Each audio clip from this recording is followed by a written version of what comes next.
예, 안녕하세요. 오늘 또 지난주에 이어서 베리에이셔널 옵티미제이션을 계속 이어서 공부를 하도록 하겠습니다.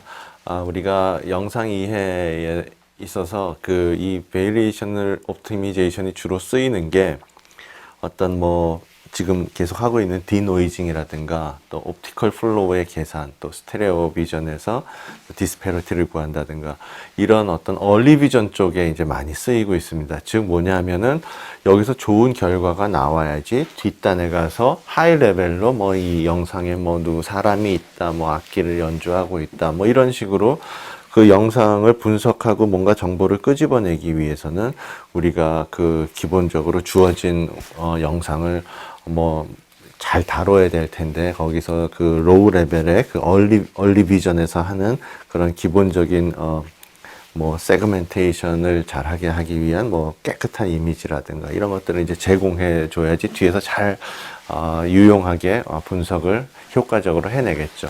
그래서 베리에이셔널 옵티미제이션이 얼리 비전에서 전통적으로 많이 쓰이고 있었다는 것과, 지금 설명하는 것들이 사실은 요런 얼리 비전 문제에서만 쓰이는 게 아니라 요새는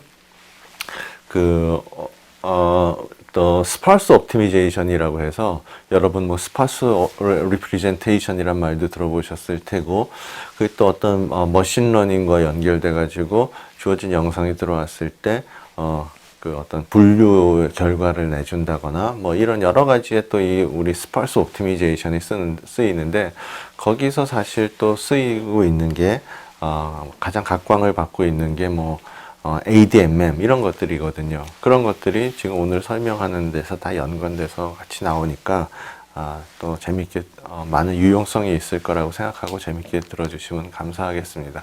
그래서 지금 오늘 할 게 쭉 나와 있는데, 저기서 위에 세 개 약간 회색으로 칠해진 부분이 우리가 지난주에 했던 부분이고요.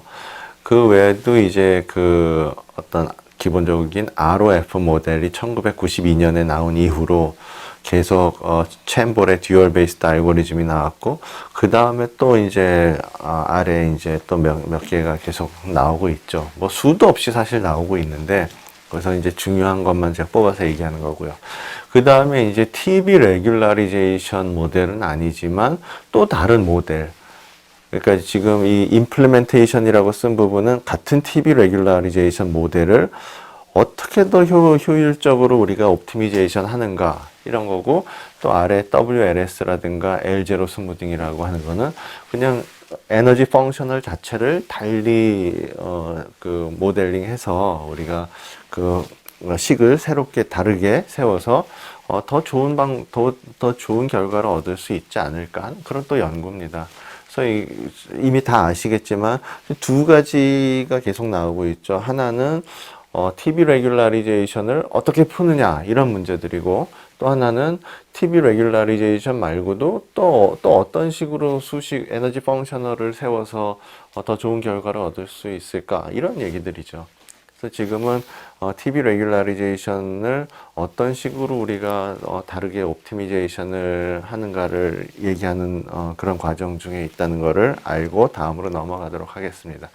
그래서 이전 시간에 챔버의 메소드, 듀얼 베이스드 알고리즘이라고 하는 거를 우리가 기억을 하면 좋겠고요. 거기서 주어진 원래의 식이 있으면은 예를 들어서 KX가 들어있는 거는 그레디언트 U를 생각해 보시면 되겠죠. 프라이어 knowledge를 갖고 있는 스무드니스 텀이고, 파이 X는 데이터 텀이라고 할 수 있겠죠. 우리가 U-F의 제곱 텀, 그런 식으로 이제 두 텀이 원래 식에 있을 때, 그래서 이제 우리가 그런 새로운 Z라고 하는 것을 도입해서 듀얼 폼을 그때 만들어서 챔버에서 풀었죠. 거기서는 Z 대신에 P라고 하는 거를 새롭게 넣어주고, 그 다음에 그 대신에 P를 맥시마이제이션 하는 스텝이 하나 더 붙었죠.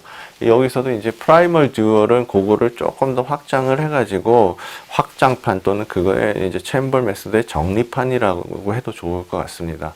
그래서 이런 식으로 우리가 primal dual 방법 그 메소드로 이렇게 원래식을 바꿔주면은 요거를 이렇게 3스텝으로 반복적으로 풀 수 있다는 그런 얘기가 되겠는데, 사실 이게 첫 번째 스텝과 두 번째 스텝은 뭐 하나의 그레디언트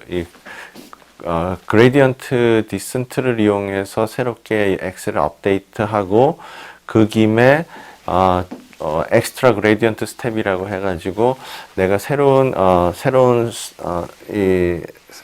곳으로 이제 X를 업데이트 했을 때, 이왕이면은 과거에는 그냥 스티피스트 디센트 같은 거에서는 그레디언트 한 번 구하면 한 번 반복을 했는데, 여기서 한 번의 그레디언트를 계산한 다음에 그 김에 그냥 어떤 휴리스틱한 정보를 이용해서 우리가 그냥 새로운 x의 k 플러스 1을 조금 더 이런 식을 이용해서 더 좋게 모디파이를 해서 아예 이 김에 x 햇을 구하고, 이런 식으로 이제 엑스트라 그레디언트 스텝이라는 거를 살짝 넣어줘가지고 x를 두 번 업데이트하고, 그 다음에 또 z를 구하고 맥시마이즈 하는 거죠. 저거는 그런 식으로 이제 반복해 가는 걸 알 수 있습니다. 제가 이거는 자세히 다루지는 않겠는데, 그래도 굳이 자세히 다루지 않을 거면서도 굳이 이 슬라이드를 하나 넣은 이유는, 요즘 와서 이런 베리에이셔널 옵티미제이션에서도 이제 뒤에 간단히 또 설명을 드릴 거지만, ADMM이 요새 굉장히 각광을 받고 있습니다. ADMM이라는 방법으로 옵티마이즈를 하는 것을, 그런 방법이. 그런데 이제 그거와 못지않게 프라이멀 듀얼 방법도 굉장히 각광을 받고 있고, 제가 요새 느끼기에는 프라이멀 듀얼 알고리즘이 이 분야에서는 더 많이 더 좋은 결과를 내고 있는 것 같은 그런 것을 많이 보고 있습니다. 예를 들어서 더 한 5배에서 10배, 물론 상황에 따라 다 다르지만 ADMM을 쓰는 것보다 더 빠르고, 그런 여러 가지 몇 가지 이유로 인해서 또 점점 우리가 관심을, 계속 이쪽을 공부하실 분은 최근에 나온 논문들 다 보시면서 관심을 가져야 될 거라고 생각을 하고 있습니다.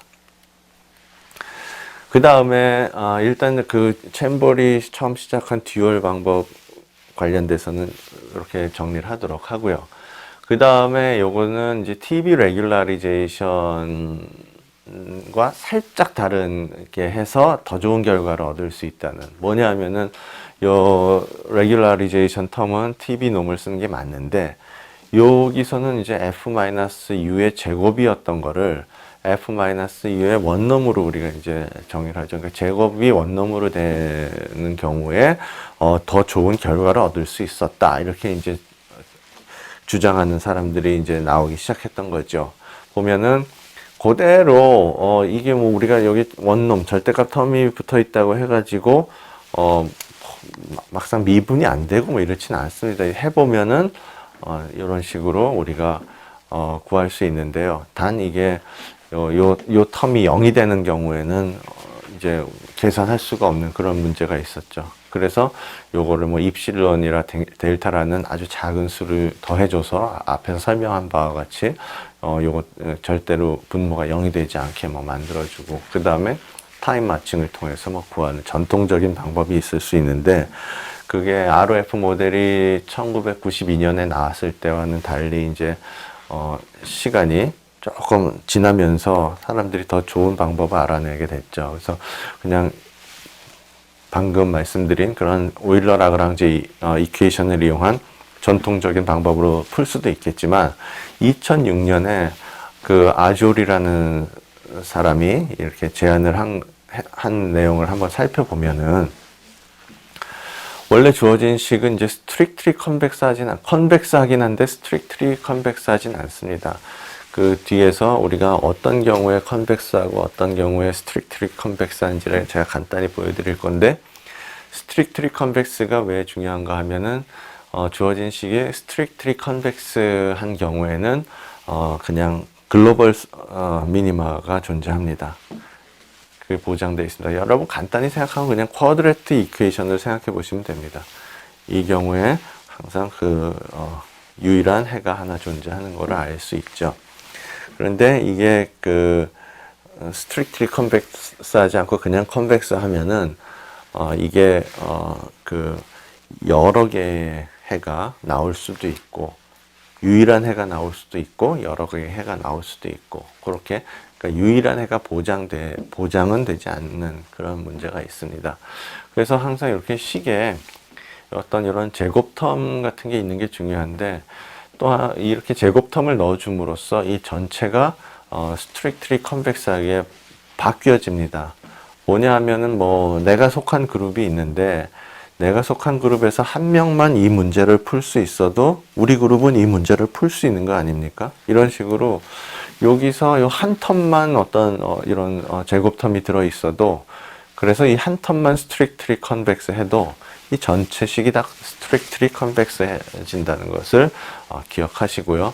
이렇게 새로운 V라고 하는 변수를 도입해 가지고 사실은 펑션이죠 지금. 근데 이제 여러분이 제가 지금 말씀드리고 싶은 거는 우리가 continuous optimization을 공부한 다음에 그 다음에 이제 variational optimization은 지금 이제 함수의 함수를 공부하는 거라고 막 얘기를 하고 있는데 그렇지만 또 이런 식에서 우리가 U라고 하는 것도 영상 신호 UXY 또 VXY 이런 어떤 신호지만 그냥 이것들을 하나의 변수처럼 취급해서 우리가 이게 컨벡스 하냐 아니냐 뭐 이런 것도 따지거든요. 그래서 우리가 예를 들어 이런 식의 여기 제곱텀이 있고 하니까 우리가 이거를 뭐라고 말하냐면 이 식은 strictly convex in U 이렇게 얘기할 수 있습니다. 그러니까 U에 관해서 strictly convex하다. 이렇게 우리가 보통 convex 하냐 뭐 convex optimization 이런 거는 continuous optimization에서 나오는 얘기인데 U라고 하는 게 펑션이지만 U를 하나의 변수처럼 생각을 해서 이게 strictly convex in U 이렇게 영어로 얘기합니다. U에 관해서 convex하다 뭐 이런 식으로 strictly convex하다 이렇게 얘기를 합니다. 그래서 이제 V라고 하는 새로운 보조 변수를 도입해서 U 대신에 F를 써주고 그 대신에 내가 새로 도입한 U 대신에 V를 써주고요. 그 다음에 내가 새로 도입한 V가 U 대신에 새로 써준 거니까 U와 매우 가깝고 같아야만 이게 에너지 펑셔널이 미니마이즈 될 수 있다라는 거를 여기에다 하나 더 넣어주는 거죠.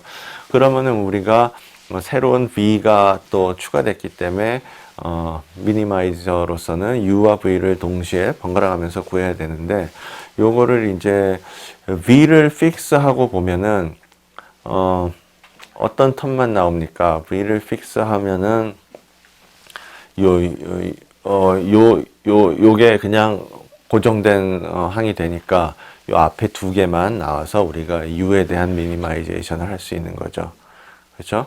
그 다음에 아래 U를 픽스하면은 요 오른쪽에 두 텀만 남고 저 맨 왼쪽은 상수 텀이 되니까 요 두 텀만 가지고 미니마이저 V를 구하면 됩니다.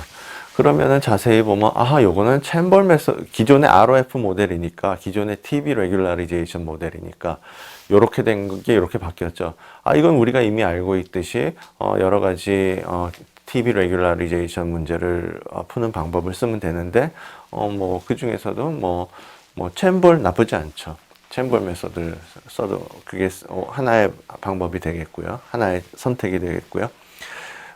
이 아래쪽을 보면은 V라는 게 그냥 V가 단독적으로 존재합니다. 그 말은 어떤 매트릭스가 곱해져서 AV라는 형태도 없고 또는 V에 이런 식으로 그레디언트 이런 텀도 없이 V가 단독적으로 존재하죠.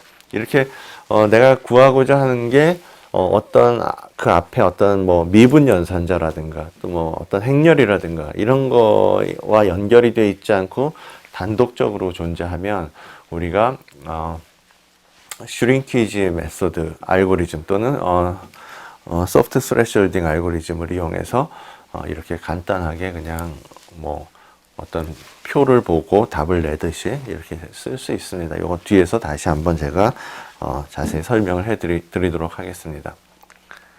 그래서 방금 전에 일단 컨벡스, 컨케이브 전에도 말씀드렸지만 간단합니다. 컨벡스 한다는 게 뭐냐 하면은 예를 들어 요 점이 있을 때 요 점에 해당하는 점, 또 저쪽 저 교차점 왼쪽에 있는 교차점에 해당하는 점이 있을 때 그 두 점의 어떤 사이에 있는 점의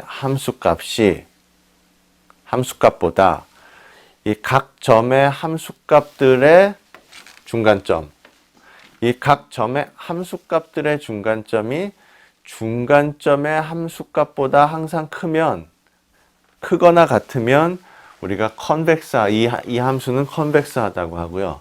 크거나 같으면이 아니라 그냥 크면, 같은 이퀄리티 없이 그냥 크면 strictly convex하다고 말합니다. 그래서 strictly convex한 경우에는 유일한 해가 존재하는 게 개런티가 됩니다. 그래서 우리가 어떤 식을 세울 때 strictly convex하게 어떤 우리가 모델링을 하면 그 로컬 미니마에 빠지지 않고 그냥 글로벌 미니마를 딱 구할 수 있다는 게 보장이 되니까 strictly convex 가능하다면 strictly convex하게 식을 세우는 게 중요합니다. 컨케이브는 이제 반대고요. 또 물론 컨벡스하지도 않고 컨케이브하지도 않는 경우가 있겠죠. 예, 그 레퍼런스로 참조하시라고 넣어둔 거고요.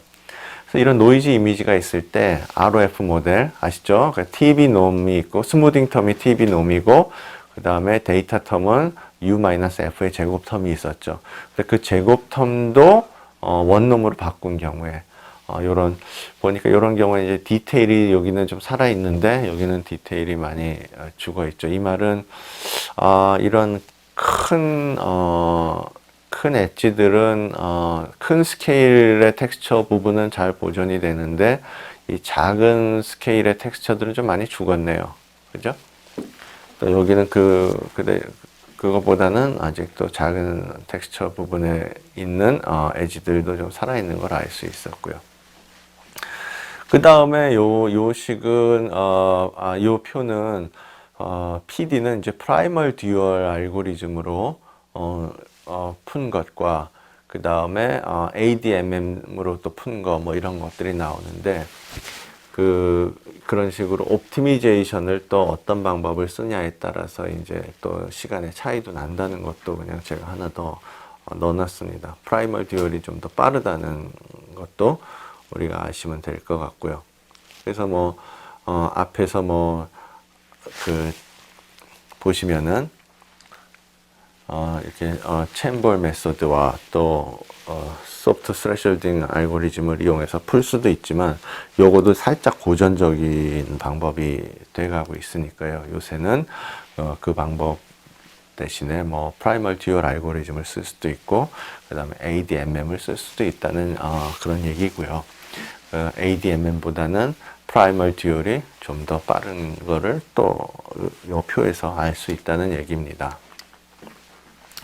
두 개를 또 비교한 다른 그림들을 보면은 ROF 모델은 어떤 엣지를 잘 보존하면서 노이즈를 제거하겠다는 그런 기본 철학에서 볼 때 엣지를 잘 보존하는 것 같지만 여기서도 보시면은 조금 더 그 밝기 값의 차이가 적은 부분, 그러니까 여기는 굉장히 컨트라스트가 심한, 그러니까 하얀 바탕에 아주 까만 부분에서는 계속 작은 점도 계속 그 엣지가 잘 무너지지 않고 유지되는 반면에 이 컨트라스트가 적은 부분, 즉 밝은 바탕에 조금 검정색이 아니라 회색빛이 나면서 회색빛이 나면서도 큰 것은 아직도 잘 보존되는데 작은 점은 점점 사라지기 시작하죠. 그죠? 그런데 TB-L1 방법에서는 이렇게 그 밝기 값의 차별이 없이 물론 요 아주 작은 점도 계속 유지되면 유지되기를 원하는 경우도 있겠습니다만은 하여간에 적어도 사라지기 계속 스무딩 텀을 강화해가지고 점점 스무딩을 시킴에 따라서 작은 점부터 이제 사라지기 시작하는데 적어도 밝기 값에 차별은 없다는 거죠. 사라져도 같이 사라지는 거지 ROF처럼 뭐 좀 흐린 것부터 먼저 사라지고 이런 건 아니죠. 그러니까 엣지면 엣지지 뭐 더 강한 엣지는 더 잘 봐주고 좀 약한 엣지는 좀 뭐 먼저 무시하고 이러는 건 없다는 거죠. 적어도 TV L1에서는 그런 걸 알 수 있고요. 그 다음에 여기는 람다 값 자체는 신경을 쓰지 마시기 바랍니다. 그냥 제가 설명한 대로 우리가 그 스무드니스 텀 앞에 람다를 두기도 하고 뭐 람다분의 1을 두기도 하고 이게 그냥 보통 어떤 식을 세우는 사람의 마음에 따라서 람다를 분자에 쓰기도 하고 분모에 쓰기도 하고 하기 때문에 그냥 이 람다 값 자체를 신경 쓰지는 마시고요. 그냥 그 ROF 모델도 지금 오른쪽으로 갈수록 스무드니스 항이 세지는 그런 스무드니스 항의 비중을 키우고 있구나.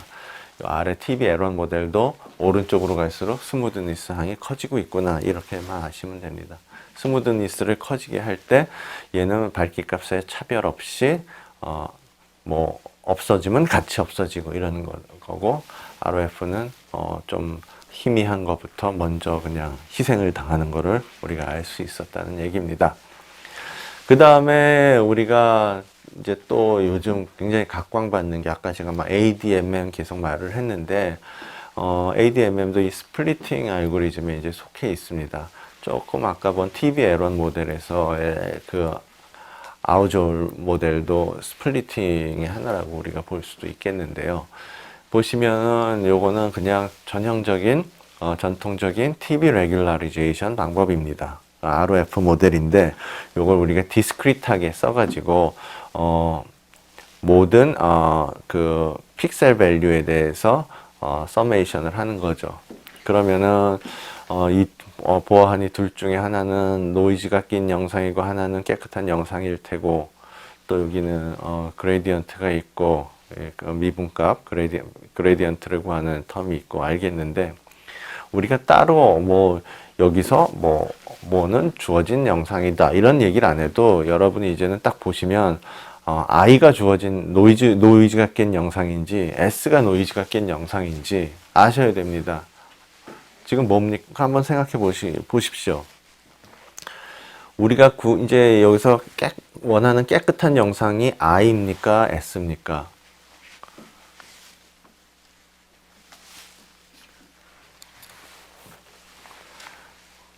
마음속에 정하셨습니까? 어떤가요? 깨끗한 영상은 S죠. 그걸 어떻게 압니까? 요 항을 보면 알 수 있죠. 우리의 그 prior knowledge, 그죠? 그 깨끗한 영상은 그레디언트, 즉 나와 내 주변과의 픽셀 차이가 굉장히 작아야 된다. 그죠? 그러기 때문에 우리가 prior knowledge, 그러니까 우리가 원하는 이상적인 영상에 대한 prior knowledge를 여기에 주는 거죠.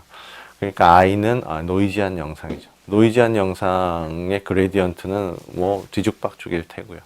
그래서 이 prior knowledge, 우리의 경험적인 우리가 이상적인 영상에 대한 경험을 바탕으로 이런 prior knowledge 그 스무드니스 텀을 여기다 넣는 거니까 여기선 당연히 S가 깨끗한 영상이고 I가 노이지한 영상이고 거기에 인덱스 P를 붙여서 각 픽셀 포인트 P에 대해서의 이제 영상값 그걸 나타내죠. 그러니까 P를 우리가 뭐 앞에서는 2차원으로 그냥 X, Y로 2차원 배열로 얘기했다면 이제는 그냥 영상을 그냥 그냥 하나의 인덱스만 갖고 편의상 표현하고 싶다 이럴 경우 이렇게 쓴 거죠. 이렇게 굳이 왜 그동안 뭐 이 적분 표시하고 이렇게 쓰던 거를 왜 이렇게 헷갈리게 이렇게 썼을까? 이게 이제 뒤에도 보시다시피 요렇게 써야지 뒤에 이 사람들이 자기들이 설명하고자 하는 제안하고자 하는 알고리즘을 설명하는데 이런 식으로 디스크리트한 형태로 쓰는 게 더 편하니까 요렇게 쓴 걸 알 수 있습니다. 한번 더 자세히 살펴보면 좋은데 그 전에 제가 앞에서도 그 TV 에런 모델에서도 얘기했다시피 이게 기본적으로 스플리팅 알고리즘이라고 하는 것은 앞에 그 TV 에런 아조레 모델에서 여러분 기억을 하시면 원래 식에다가 보조 변수를 넣어줘 가지고 원래 뭐 두 개의 항이 있던 걸 세 항으로 만들었죠. 보조 변수를 넣어가지고 그러면서 얘를 이렇게 두 개의 식으로 나눴죠. 그죠? 뭐 그래서 U에 대해 미니마이제이션 하고 V에 대해 미니마이제이션 하고 이런 식으로 두 개의 서브 프로그램을 풀었던 걸 알 수 있는데 그 서브 프로그램을 뭐 아무 생각 없이 그렇게 보조 변수를 넣어가지고 만드는 게 아니라 보조 변수를 넣는 이유는 그렇게 서브 프로그램을 만들었을 때 그게 풀기에 쉬운 형태가 되도록 그 보조 변수를 넣어주는 거거든요. 뒤에 또 보시면 더 자세히 아실 수 있는데, 그래서 일단 여러 형태의 서브 프로그램들이 있을 수 있는데 풀기 쉬운 프로그램이 있고 어려운 프로그램이 있습니다. 딱 보시면은 이렇게 그냥 항이 하나인 2차식으로 나오면은 이건 그냥 우리가 이 미분해가지고 0으로 놓고, 그걸 만족하는 U를 구하면 되니까, 그냥 리스트 스퀘어. 아주 쉬운 전통적인 방법이죠. 쉽습니다. 이건 왜 쉬운가 하면은, 이게 두 텀이 있고 또 여기는 이제 원놈이 들어있으니까 이게 좀 까다로워 보이긴 하는데, 운 좋게도 이 U 앞에 아무것도 안 붙어 있고 그냥 독립적으로 U가 존재하면은 이게 그 모든 픽셀에 대해서 이런 식으로 식이 성립을 하지만 U 앞에 어떤 게 붙지 않기 때문에 모든 픽셀이 독립적으로 계산이 가능합니다. 그러니까 그냥 요거를 U의 첫 번째 픽셀 값, F의 첫 번째 픽셀 값, U의 첫 번째 픽셀 값만 가지고 저걸 미니마이즈 하는 U 값을 구하고, 그 다음에 두 번째 픽셀 값에 대해서 그걸 만족하는 그 픽셀 값 U를 구하고, 이런 식으로 그 독립적으로 계산이 가능하기 때문에 굉장히 풀기 쉬운 프로그램이고요. 반면에 이 하드 프로그램은 여기 파이가 U 앞에 붙었는데 주로 이제 미분 연산자가 붙죠. 그레디언트 U 이런 식으로. 그레디언트가 붙었다는 건 뭐냐면 나와 내 주변 값을 알아본다는 거기 때문에 이제 더 이상 이렇게 각 픽셀마다 독립적으로 계산을 할 수가 없습니다. 그죠? 내 픽셀을 계산하고 싶어도 내 옆에 픽셀이 정보가 있어야 되기 때문에 내가 혼자 따로 떨어져서 생각할 수가 없는 거죠. 마찬가지로 맨 아래 D를 보시면은 U 앞에 A라고 하는 매트릭스가 붙어가지고 이제 내 영상 신호를 U라고 하는 하나의 벡터로 쫙 벡터라이즈 했을 때 큰 또 매트릭스 A가 붙어가지고 이게 계산을 하면 그냥 내 픽셀과 다음 픽셀과 또 다음 픽셀들이 막 섞여서 이제 곱해서 플러스가 되지 않습니까? 그렇기 때문에 이 D번 역시 각 픽셀마다 독립적으로 계산을 할 수가 없고 다 내 픽셀은 내 주변 픽셀과 다 연관이 돼 버립니다. 이 A라는 매트릭스 때문에. 그렇기 때문에 또 풀기가 쉽지 않은 게 되고요. 그래서 우리가 스플리팅 테크닉에서의 제일 기본적인 철학은 주어진 식에다가 어떤 보조 변수를 더해 가지고 항의 수를 두 개였으면 세 개, 네 개로 늘리는 대신에 각각의 서브 프로그램들이 이왕이면 요렇게 좀 이지 프로그램으로 바뀔 수 있도록 우리가 보조 변수를 넣어주자, 이런 철학이 되겠고요. 그래서 일단 예를 들어서 요 경우에 TV 레귤라리제이션 요 경우에는 우리가 새로운 근데 요게 이제 지금 벡터죠. X 방향으로의 미분, Y 방향으로의 미분 두 개가 있지 않습니까? 다시 앞으로 가볼까요? 여기 있군요. 여기 이 미분, 이게 벡터 값인데, 그러죠? 이게 바로 그레디언트죠. 어떤 한 점 P에서의 이미지의 X 방향 그레디언트, X 방향 미분, Y 방향 미분. 이게 벡터 값이 되겠죠. 그레디언트가. 그래서 요 두 개 값이 요 안에는 두 개의 값이 있기 때문에 우리가 보조 변수로 P점에서의 호라이전탈 미분에 해당하는 보조 변수 H, 버티컬 미분에 해당하는 미분 연산에 해당하는 보조 변수 V를 넣어가지고 요거를 이렇게 바꿔줬습니다. 요것도 그 델타 X 방향으로 SP, 그 다음에 Y 방향으로 YP에서 요런 식으로 절대값 더하기 절대값으로 쓸 수도 있는 겁니다. 그죠? 요게 그냥 그대로 요걸 이렇게 썼는데 단순히 요 SP로 썼던 거를 X 방향 미분의 SP의 X 방향 미분, SP의 Y 방향 미분을 보조 변수로 바꿔서 써주고, 그 대신에 분명히 또 확인을 해줘야죠. 얘와 얘는 같아야 된다. 얘와 얘는 같아야 된다. 그쵸? 그죠? 이거는 뭘 생각나게 합니까? 우리한테? 페널티 메소드 생각나시나요? 우리가 두 번째 주인가 세 번째 주에 배웠던 페널티 메소드를 생각나게 하죠. 보시면은 첫 번째 식을 이렇게 두 번째 식의 요 두 텀을 딱 써주면서 거기다가 constraint를 이렇게 해주는 거죠. constraint는 델타 X SP는 HP와 같고, 또 델타 Y SP는 VP와 같다라고 하는 constraint, 그죠? 그 constraint를 우리가 그렇게 쓸 수 있는데, 그런 constraint가 있을 때 페널티 알고리즘을 이용하면 그 constraint를 여기 제곱 텀으로 해가지고 여기다 넣어주고, 페널티 파라미터, 여기서 이제 베타로 표현된 페널티 파라미터를 여기다 넣어주면 되죠. 그죠? 그럼 기억나시나요? 요거를 이제 베타가 점점 증가할수록 수렴한다. 그죠?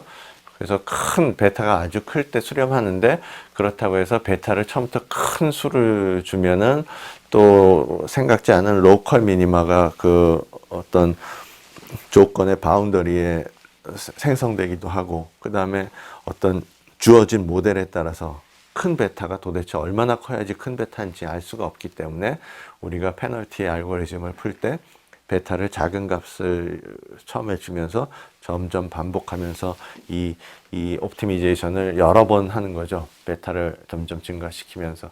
이게 여기서 다시 한번 페널티 알고리즘을 생각할 좋은 기회가 됐던 거고요.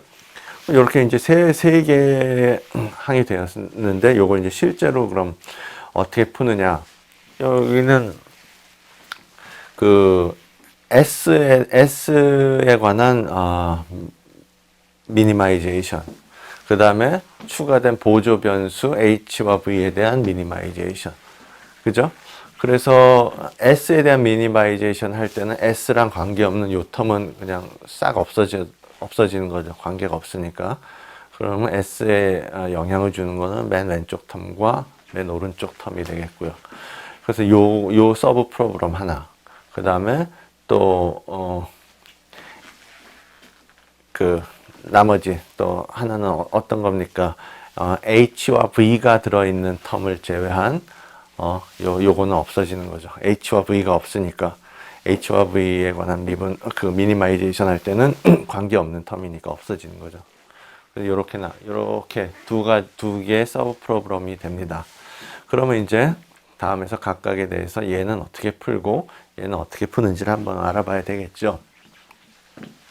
첫 번째 S에 관한 미니마이제이션은 요거를 여러분이 저거의 미분값이 0이 되도록 한번 사실은 더 풀어주면 되는데, 저거를 매트릭스 형태로 써가지고 뭐 미분 그 1차 미분에서 0으로 만든 다음에 S가 아닌 부분을 전부 오른쪽 텀으로 이동을 시키는데, 그럴 때 우리가 그 퓨리에 트랜스폼을 쓰면은 그 계산이 굉장히 빨라진다는 거.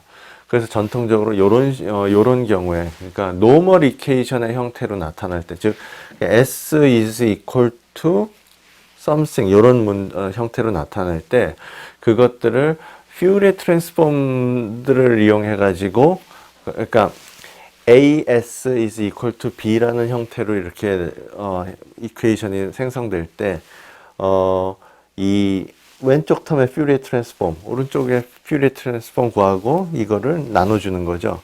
나눠준 다음에 역변환하면 우리가 구하고자 하는 S 그 이미지가 나온다는 겁니다.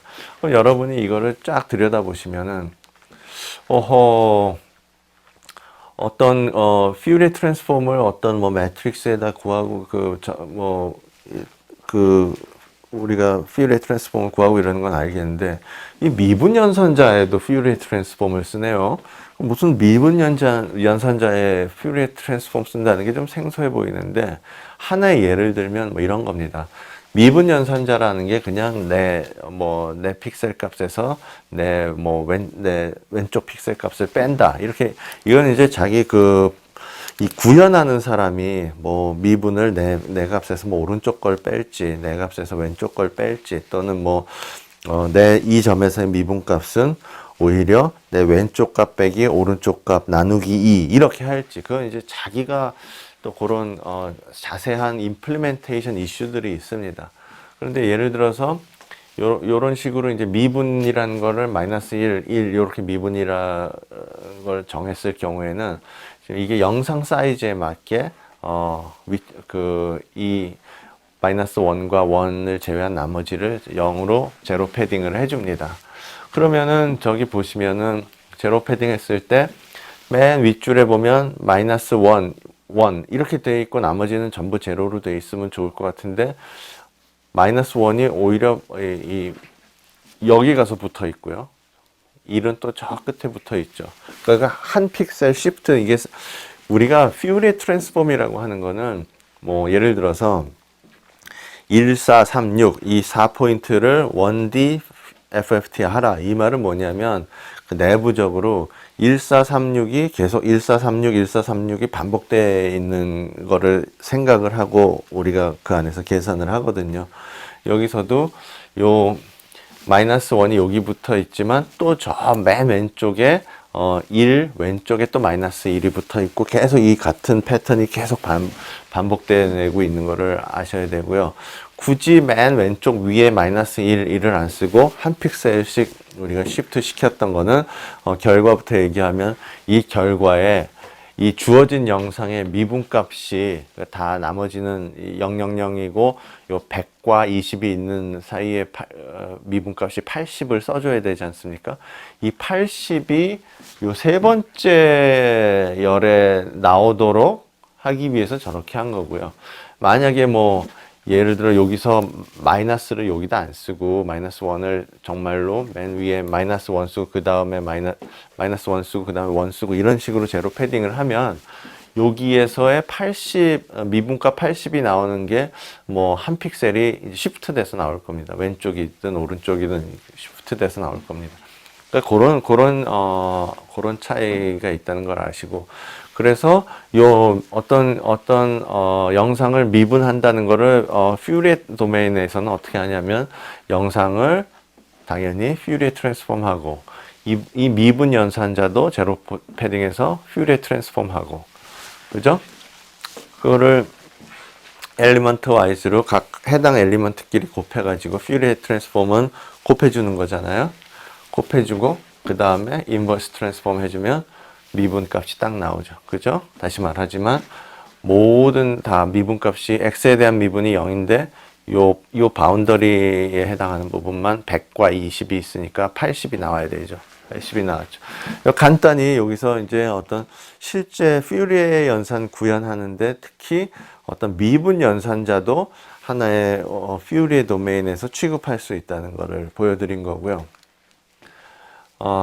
그런 식으로 우리가 이제 퓨리에 트랜스폼을 이용해서 그 S를 구했고, 그 다음에 또 이번에는 S를 고정시키고 보조 변수 H와 V를 구하는데, 아까 제가 이 풀기 쉬운 이지 서브 프로그램에서 말씀드린 바와 같이 지금 요 식을 보시면 요 HP와 VP는 독립적으로 있죠. 뭐 그 앞에 뭐 미분 연산자가 있지도 않고 또 뭐 A 매트릭스가 앞에 있지도 않고 다 독립적입니다. 이 말은 뭐냐면 이 이 식을 모든 픽셀에 대해서 더한 걸 미니마이즈 시키려고 하는 그 문제지만, 각각의 픽셀마다 미니마이제이션을 해도 같다는 얘기거든요.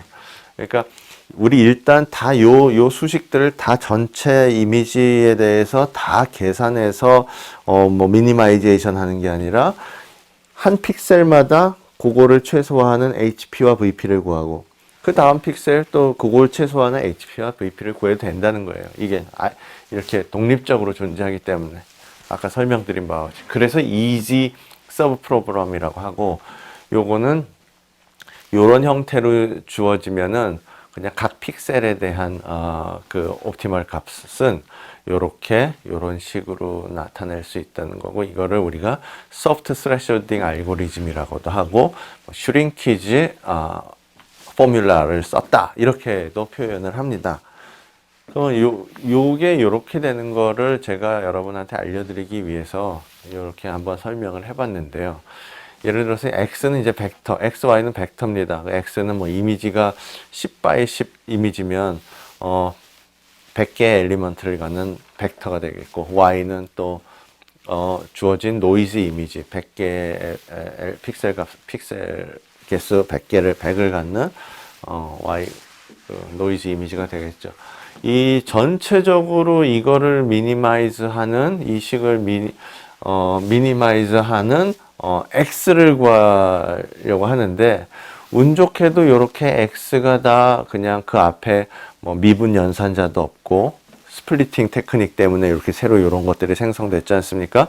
미분 연산자도 없고, 뭐 매트릭스 A로 곱해진 것도 아니고 하면, 이거를 그냥 모든 픽셀에 대해서 독립적으로 미니마이제이션을 해도 된다, 이거죠. 그냥 왜냐하면은 모든 x가 다 독립적이니까, 다른 픽셀 값에 전혀 영향을 안 받으니까, 이거를 벡터 단위로 옵티미제이션을 막 해보려고 하지 않고 픽셀 단위로 주어진 상황에서 옵티미제이션 하면 할 수 있다는 거고요. 그럼 이게 굳이 좋은가 하면, 우리가 어떤 벡터에 대해서는 이 크기가 0보다 크다, 뭐 작다, 이렇게 뭐 말하기가 힘든데, 이렇게 그냥 스칼라 밸류에 대해서는 이렇게 아주 쉽게 그냥 왜냐면 xi가 하나의 수기 때문에 그냥 xi가 0보다 클 때, 0보다 작을 때, 0일 때, 이렇게 세 가지로 딱 나눌 수 있거든요. 경우를. 그러면 이제 우리가 절대값 표시에서 해방이 되는 거죠. 그죠? 그래서 x가 0보다 클 때는 그냥 절대값 표시만 없어지면 되고, x가 0보다 작을 때는 여기에 마이너스가 붙으면서 절대값 표시가 없어지겠네요. 그죠? 어쨌든 각각의 경우에 대해서 요거를 옵티마이즈 하는, 미니마이즈 하는 x를 구하는 거는 미분에서 0으로 놓고 미분에서 0으로 놨을 때의 x 값을 구하면 되죠. 이렇게 되고, 이 경우에는 이렇게 되고, 그 다음에 x가 저렇게 되고, 그 다음에 이도 저도 아닌 경우 xi가 0일 때는 그냥 xi는 0이죠. 그죠? 요 세 개를 한꺼번에 쓰면 요렇게 우리가 쓸 수 있다는 거고, 요거를 슈링키지 포뮬라라고 하고, 또 다른 말로 소프트 스레셔딩 알고리즘을 이용해서 풀었다고 합니다. 그래서 앞에서와 마찬가지로 요 식을 두 번째 이 서브 프로그램을 소프트 스레셔딩 알고리즘을 이용해서 우리가 풀 수 있다는 것도 알 수 있었습니다. 결과를 보시면은 이 스플리팅 방법, FTBD라고 써 있는 그 방법은 실선으로 그려져 있고요. 이 점선으로 그려져 있는 거는 보겔 오만 1996년의 방법입니다. 비교를 해보면 오른쪽이 H 사이즈라고 되어 있어서 입력 영상에 H 사이즈니까 width라고 하죠. 오른쪽으로의 길이. 근데 이제 H 사이즈가 길어지면 또 영상이 이제 아래로도 길어지니까 이제 하여간에 H 사이즈는 이제 영상이 커진다고 보면 되는 거고요. H 사이즈가 커질수록, 즉 영상이 커질수록 보겔 오만 방법은 이 프로세싱 타임이 점점 증가하고 있죠. 그런데 당연한 얘기죠. 그죠? 영상이 커질수록 처리 시간이 길어지는 건 당연한데, FTV에서는 영상이 커지는데도 처리 시간에 별 차이가 없어요. 그건 뭐냐면은 우리가 그 앞에서 봤듯이 FFT를 썼기 때문에 S를 FFT를 써서 구하기 때문에 FFT는 그 FFT 연산 자체에서 뭐 영상 크기에 따라 살짝 차이가 나지만 일단 구하면은 뭐 그냥 곱해주고 나눠주고 뭐 이런 식으로 되니까 그 영상의 크기가 처리 속도에 큰 영향을 미치지 않았다는 것도 알 수 있고요. 그런 이유로 인해서 이렇게 그 영상이 커져도 처리 속도에 변함이 없었다는 것도 알 수 있었습니다. 그래서 이러한 그 지금 설명한 스플리팅 방법은 1번의 논문을 얘기하는 건데요. 한 가지 말씀드리면은 여러분이 요 Variational Optimization이 요새 스플리팅 방법을 이용해서 푸는 게 굉장히 유행인데 결국은 이제 최종 ADMM을 이용해서 많이 푸는데 저 1번 논문이 물론 아셔야 될 거는 스플리팅 테크닉이 저 1번 논문에서 완전히 새로 시작된 건 아니고요. 그 몇십 년 전부터 계속 이 옵티미제이션 쪽에서는 계속 또 기존 사전 연구들이 계속 있어 왔습니다. 그래서 1번의 논문에서도 그런 기존에 있는 또 그 결과물들을 가지고 이제 1번의 논문이 나온 건데요. 그래도 어떤 하나의 시작점으로서 여러분이 스플리팅 테크닉에 대해서 공부하고 싶다고 할 때 시작점으로서 굉장히 참고할 만한 중요하고 좋은 논문이라고 말씀드릴 수 있고요. 또 다행히도 논문이 읽으면 아주 어렵지 않고 또 재미있게 읽을 수가 있습니다. 그러니까 관심이 있는 분은 1번 논문을 꼭 방금 설명한 게 1번 논문인데요. 1번 논문을 반드시 읽어보시기를 꼭 권해드리고요. 그 전에 이제 2번, 좀 맨 아래 설명된 걸 보시면 2번에 이제 Bregman Iterative Regularization Method라고 있는데 그 1번을 2번 논문에다가 적용하면은 이제 3번에 해서 이제 3번의 논문이 나온 건데요. 그 스플릿 브레그만 메소드라고 하고 이게 그러니까 여러 가지 스플릿 메소드들이 이제 뭐 여러 가지 변종이 있다가 나중에 이제 4번 논문에서 본격적으로 요즘 유행하는 스플리팅 메소드인 ADMM 메소드가 나오는데 그 ADMM이라고 하는 스플리팅 메소드로 이제 문제 옵티미제이션을 하는 건데 그게 또 그 3번 논문과 또 결국은 어느 조건 하에서는 4번과 3번이 같다는 그런 것도 증명이 돼 있고요. 그래서 이런 식으로 이제 결국 요즘 요 스플리팅 테크닉에서는 이제 ADMM까지 이제 나오고 있고요. 이 ADMM이 굉장히 각광을 많이 받고 있는데 이게 이런 지금 우리가 얘기하고 있는 이미지 프로세싱 영역에서뿐만 아니라 제가 이미지 프로세싱이라고 말하는 거는 지금 말하는 것 같이 디노이징은 물론이고 뭐 인페인팅 아시나요? 이미지의 어떤 부분을 우리가 이렇게 제거하고 그냥 주변의 픽셀 값을 이용해서 이렇게 메꾸기도 하고 이러지 않습니까? 여기서 뭐 불필요한 부분을 없애고 그냥 하얗게 메꾼다든가 이런 거 인페인팅 또 블러한 이미지를 포커스 맞는 걸로 바꿔주는 디블러링, 모션 세그멘테이션, 뭐 리컨스트럭션 이런 것들을 이미지 프로세싱 태스크라고 말할 수도 있고 아까 제가 말씀드린 대로 또 얼리 비전 문제와도 많이 관계가 있죠.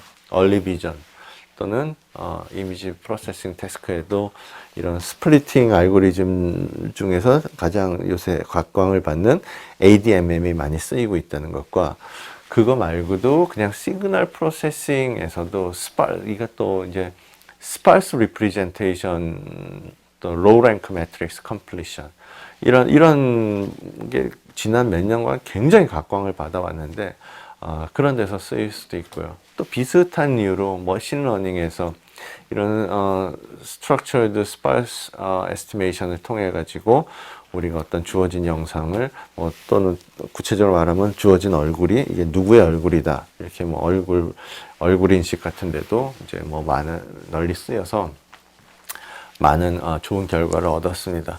근데 이제 바로 또 요새 최근에 이제 딥러닝이 또 각광을 받기 시작하면서 이런 ADMM을 이용해 가지고 우리가 여러 가지 그 스파스 옵티미제이션 포뮬라를 세워서 문제를 풀고 그랬는데 딥러닝이라고 하는 강력한 도전자가 요새 생기는 바람에 살짝 흔들리고 있죠. 그래서 그 관련 학회 같은 데 가 보면은 첫날 튜토리얼이라고 이제 여러 가지 주제를 가지고 이제 튜토리얼 강의들이 열리는데, 요새 뭐 워낙 그 딥러닝이 유행하다 보니까 딥러닝 튜토리얼에 그냥 다 가서 앉아 있고, 좀 기존의 방법들이 좀 약간 한산한 느낌을 가지고 있는데, 그럼에도 불구하고 또 이 스파스 옵티미제이션이라고 하는 것들은 어떤 주어진 데이터가 스트럭처드한 한 경우에 그게 또 아직까지도 굉장히 유용하게 쓰일 수 있다는 것.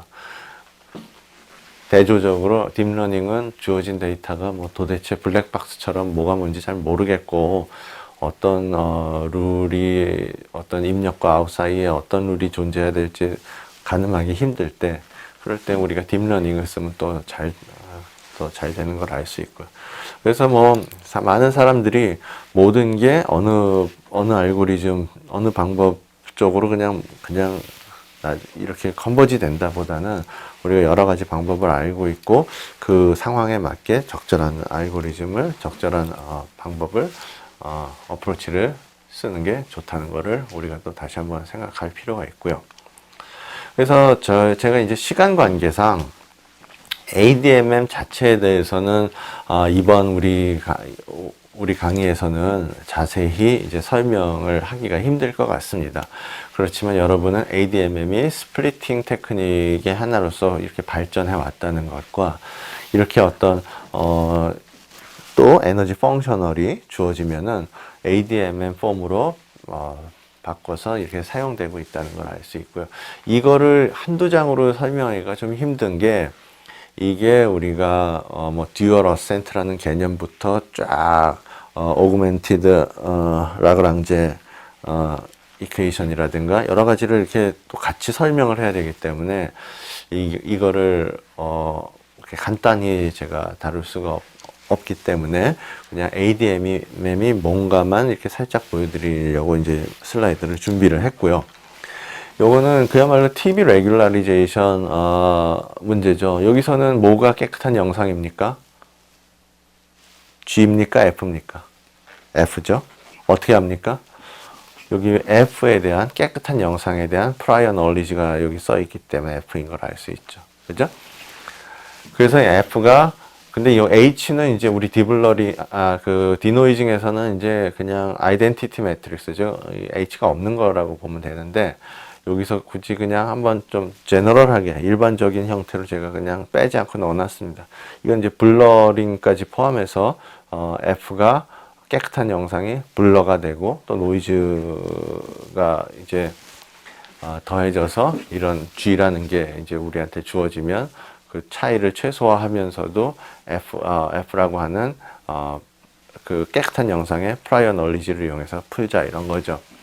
그러면은 이제 문제는 다시 한번 우리가 기존에 배운 것까지 정리하면서 한번 들어보시면, 요 TV 놈 안에 있는 요 그레디언트가 문제입니다. 이게 원놈이 뭐 문제가 되는 게 아니라, 원놈 안에 그냥 하나의 F 하나만 존재하면 아무 문제가 되질 않는데, 요게 이제 그 그레디언트 텀이 있기 때문에 나와 내 주변 값의 뭐 차이를 구하고 뭐 이래야 되기 때문에 이제 풀기가 간단해지지가 않는 거지 않습니까? 그래서 요거 F의 그레디언트라고 하는 그런 그레디언트 연산을 그냥 하나의 변수로 바꿔주는 거죠. 보조 변수로 바꿔주는 거죠. 그러면서 뭐라고 써주냐면, 이렇게 바꿔주는 대신에 이 Z는 DF랑 같은 거야, 이렇게 우리가 컨스트레인트를 주면 요식과 요식은 동일해지는 거죠. 그럼 요거를 우리가 이제 오그멘티드 라그랑지안 펑션으로 바꿔주면은, 즉 요식을 요렇게 요식이 뭐냐면 Z-DF는 0, 이런 컨스트레인트 아닙니까? 이거를 여기다 넣어주는데, 요거는 제가 그 U가 뭔지, 이거는 이게 오그멘티드 라그랑지안의 스케일드 버전이거든요. 스케일드 버전으로 이렇게 쓰는 게 있습니다. 그래서 새롭게 U라는 게 여기 등장하는 거고요. 지금 뭐 이 ADMM을 아주 구체적으로 설명하진 않겠다고 제가 말씀을 드렸으니까, 요렇게 오그멘티드 라그랑지안을 구한 다음에는 이제 본격적으로 번갈아 가면서 F를 구하고 Z를 구하고 보조 변수였던 Z를 구하고 그 다음에 새로운 U라는 게 하나 나왔었지 않습니까? U를 구하고 이런 세 개를 계속 반복적으로 업데이트하면서 구하는 게 이제 ADMM이 되겠습니다. ADMM이 스플리팅에서부터 나온 걸 잘 보시고 아까 제가 스플리팅 메소드의 그 1번 논문 그걸 잘 읽으신 다음에 그 ADMM에 대해서 여러분이 뭐 인터넷에서도 좋은 뭐 자료들이 많으니까요. ADMM에 대해서 공부를 하시면은 쉽게 이해하실 수 있고 그 안에 뭐 이런 또 소프트 스레시홀딩 제가 다 설명했지 않습니까? 그다음 F 업데이트 이런 것들 다 우리 강의 자료를 한번 보시고 ADMM을 공부하시면 어렵지 않게 공부할 수 있습니다.